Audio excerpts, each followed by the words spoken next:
What's going on, you guys? Welcome back. And today I want to talk about budgets in gaming. How do you go about affording all your games? How do you go about building your collection? For me, this has been something that's been really on my mind. It's really been really prominent over the last few months. Things have been going on in life, some adult things that have been a bit more costly than I'm used to. And without getting into all that, it just kind of left me in a spot where it was like, I still want to enjoy myself. I still want to enjoy my favorite hobby of collecting games, playing games. And I've certainly made some changes over the last few years. I've gotten a lot more into modding, which has helped my collection just get a bit more curated, I'll say.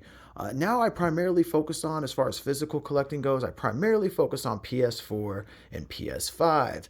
And everything else, I'm a bit more willing to be fluid with. And so, a little bit of a backstory. When I first moved here where I am now, I live in the Twin Cities of Minnesota. I'm actually from Houston, Texas. I moved up here and I was feeling really burnt out from the life I was leading in Texas. It was definitely a good life. It was a modest life, but it was really hard work.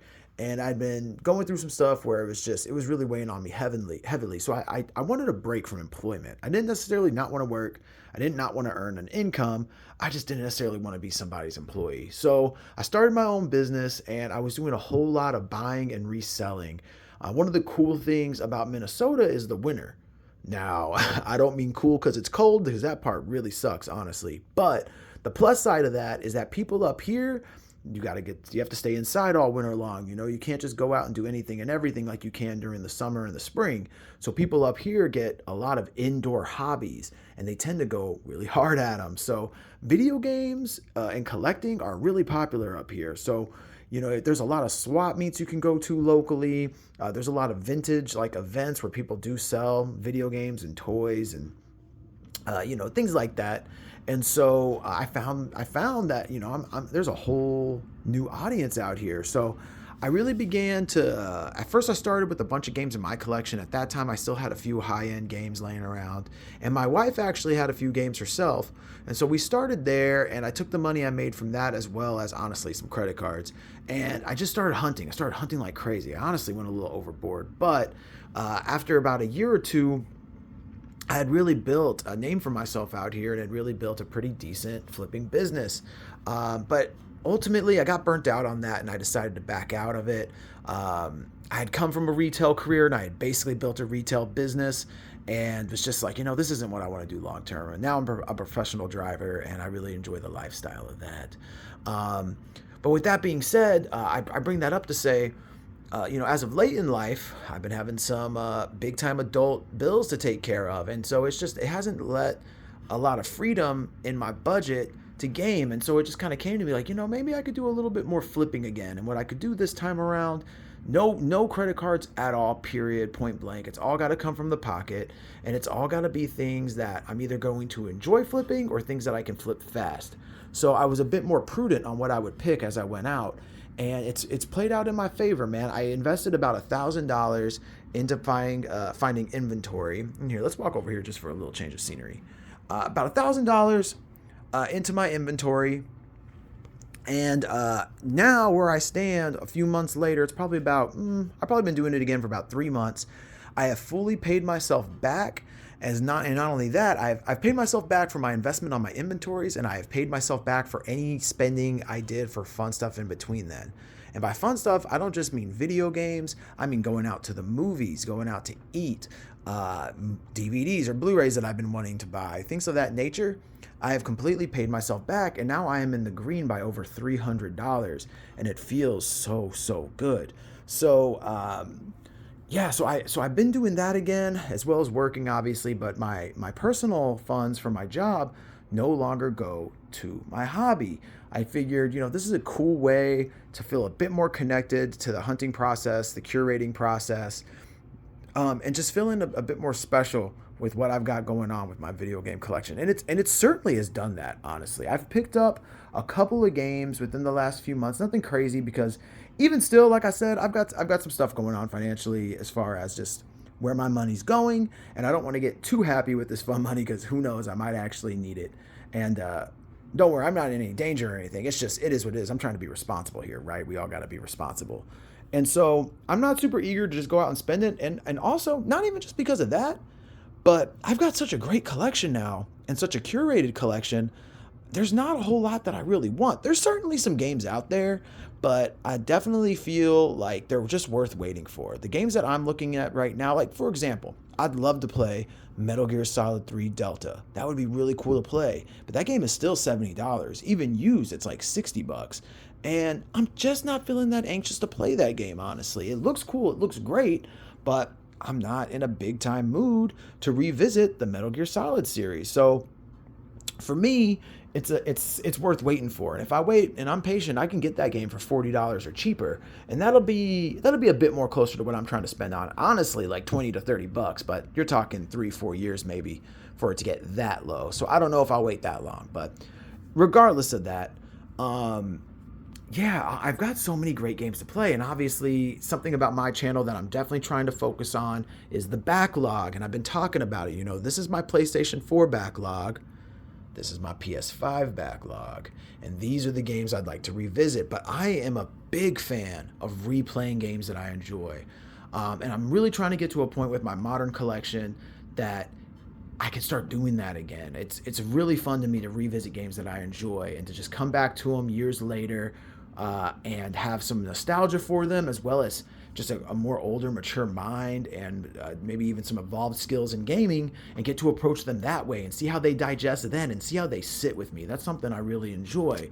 And so now I'm at a point where it's like, yeah, I've got this fun money to go out and get some new games or whatever, but I'm not really in the space where I'm wanting for much right now. Certainly not at the prices that they go for.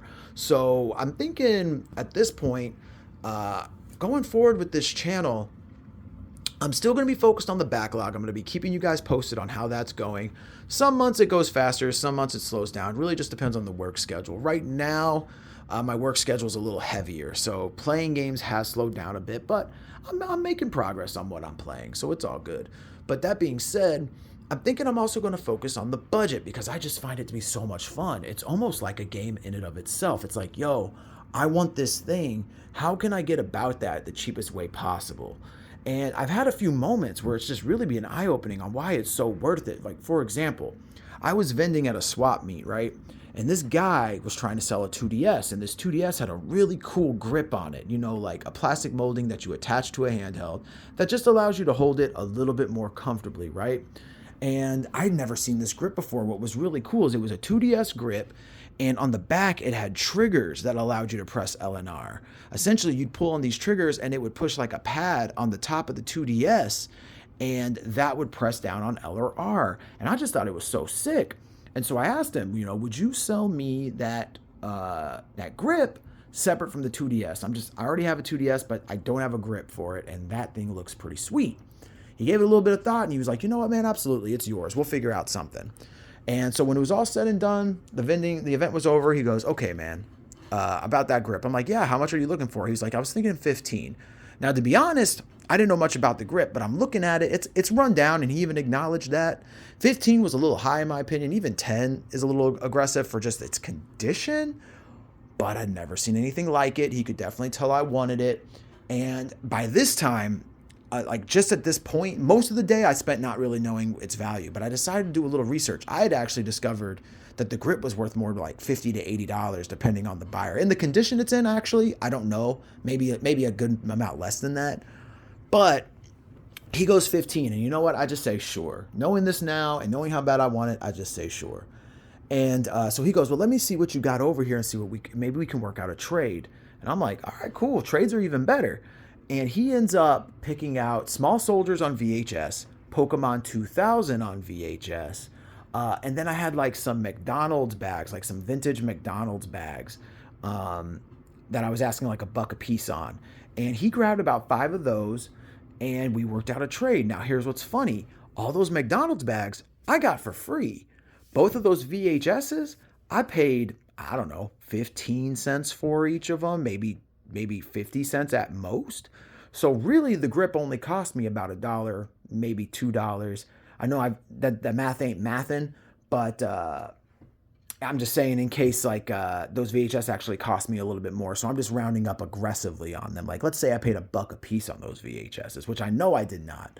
I paid well below 50 cents a piece. So basically what I'm saying is, so for less than 50 cents, I got this awesome grip for the 2DS. And again, it's not when I feel like the way I'm describing it, it sounds like it's beat to crap and not even really worth it. But no, it's just it's made of a plastic that over time becomes kind of like sticky in a way. And so it's doing that sort of thing, which isn't the most appealing, but again, you don't really see this thing anywhere. I'm really happy to have it. So I thought 15 for a grip in its kind of condition without knowing its value. 10 or 15 I thought would be a little aggressive, but I knew I'd agree to it because I wanted it. And then I ended up realizing its value and it was like, well, that's actually still a good deal, right? And so all that to say, if you've ever considered doing a little, flip in here or there to kind of help fund the gaming budget, I highly recommend it because you find yourself in situations such as that where now I'm able to work a trade with the guy for something I really do want. And it's really not even costing me $1 for it because we're trading. It's costing me now, you could say that's $15 in potential sales, but what I'm actually now spending on that thing is less than $1.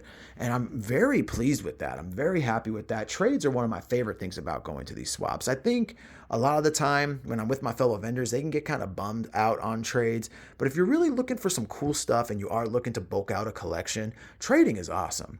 It's really the cheapest and most affordable way to get stuff for the most part. It really depends on what you're paying for your inventory. But that being said, I'm now sitting here at a point, and this is a little bit more about my experience currently with the budgeting and what I plan to do with it, as opposed to just budgeting in general.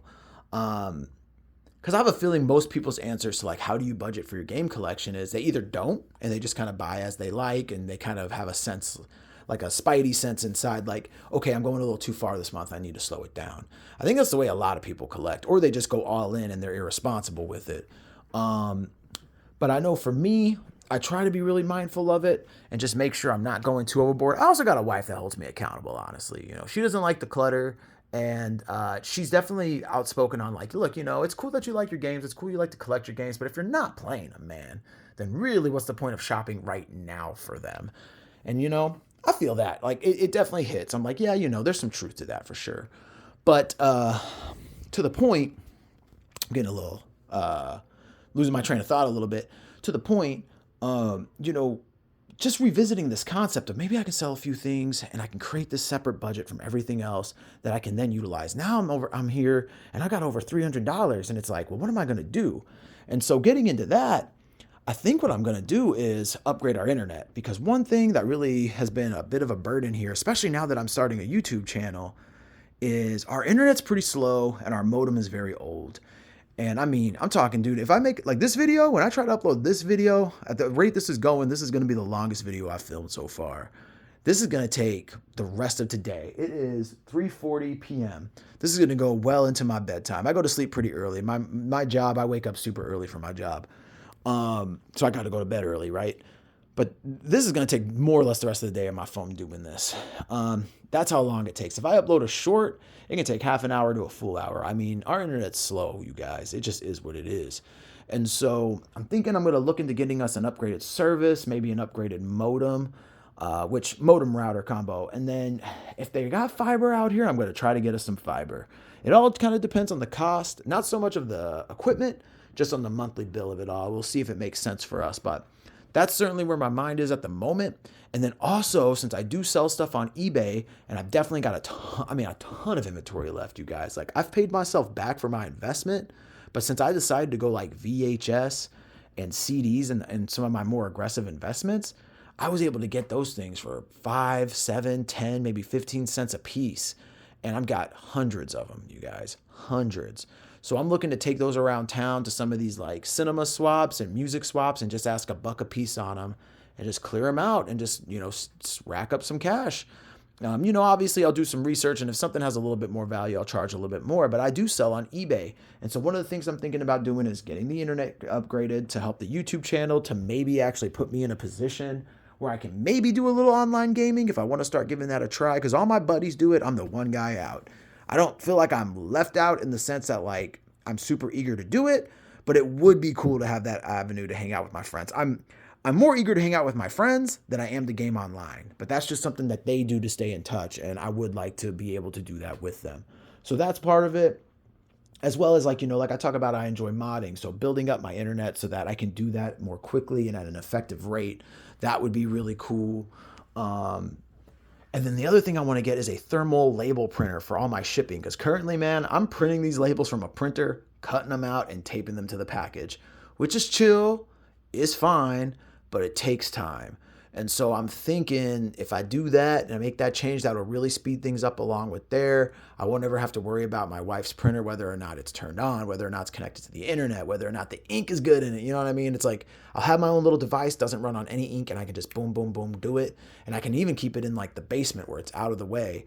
And I can finally start really doing all my shipping down there. Because right now, the running up and down when I'm printing labels and stuff, it can get pretty irritating. So that's where I think the budget's going to be focused on at first.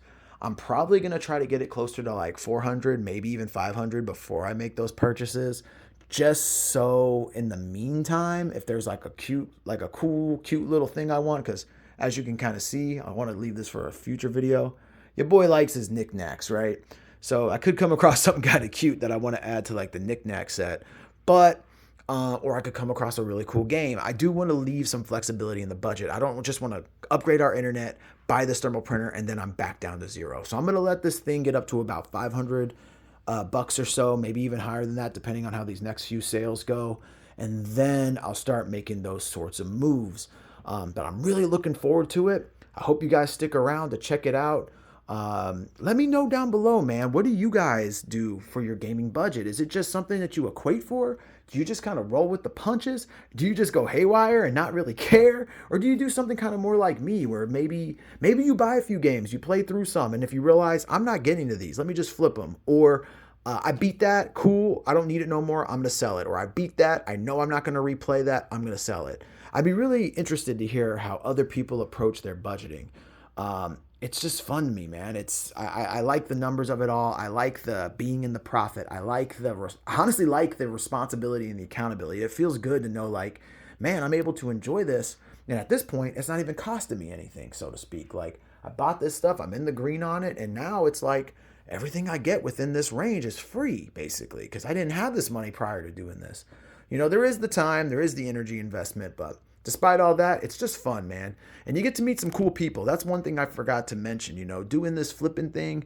All the friends I've made in Minnesota, I've met all of them through this flipping thing, man. And they aren't even all like flippers or resellers themselves. Some of them are just cool guys, collectors, chill dudes. We hang out, we go to concerts, we go to movies, we talk about video games, we go out to eat, we go on walks, just really cool group of guys. And I met that just by getting out here and working on a budget, man, and trying to earn some money. So let me know what you guys think. I'd love to hear about it. I really appreciate you guys hanging out, and I'm wishing you guys well. Take care, man. Peace.